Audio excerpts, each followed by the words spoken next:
Même si nous avons jusque-là parlé surtout de l'Ancien Testament, cependant, la profonde compénétration des deux testaments comme unique écriture de la foi chrétienne s'est déjà rendue visible.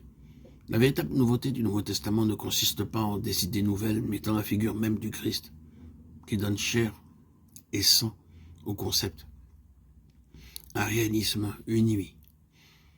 Déjà dans l'Ancien Testament, la nouveauté biblique ne résidait pas seulement en des concepts, mais dans l'action imprévisible et à certains égards inouïe de Dieu.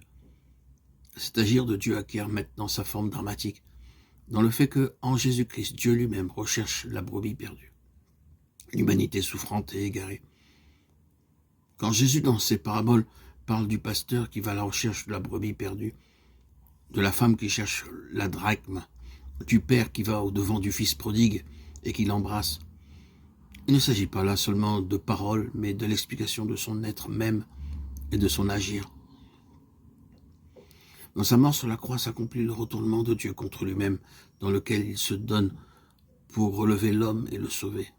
Tel est l'amour dans sa forme la plus radicale, le regard tourné vers le côté ouvert du Christ, dont parle Jean.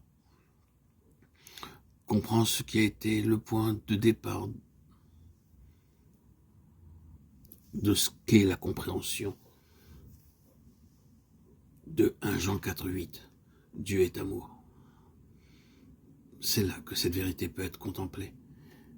Et partant de là, on doit maintenant définir ce qu'est l'amour. À partir de ce regard, le chrétien trouve alors la route pour vivre et pour aimer. À cet acte d'offrande, Jésus a donné une présence durable par l'institution de l'Eucharistie au cours de la dernière scène. Il anticipe sa mort et sa résurrection en se donnant déjà lui-même en cette heure-là à ses disciples dans le pain et dans le vin, son corps et son sang comme nouvelle manne, Jean 6, 31-33. Si le monde antique avait rêvé qu'au fond, la vraie nourriture de l'homme, ce dont il vit comme homme, était le logos, la sagesse éternelle, maintenant ce logos est vraiment devenu nourriture pour nous, comme amour. L'Eucharistie nous attire dans l'acte d'offrande de Jésus. Nous ne recevons pas seulement le logos incarné de manière statique, mais nous sommes entraînés dans la dynamique de son offrande. L'image du mariage entre Dieu et Israël devient réalité d'une façon proprement inconcevable. Ce qui consistait à se tenir devant Dieu devient maintenant, à travers la participation à l'offrande de Jésus, participation à son corps et à son sang, devient union.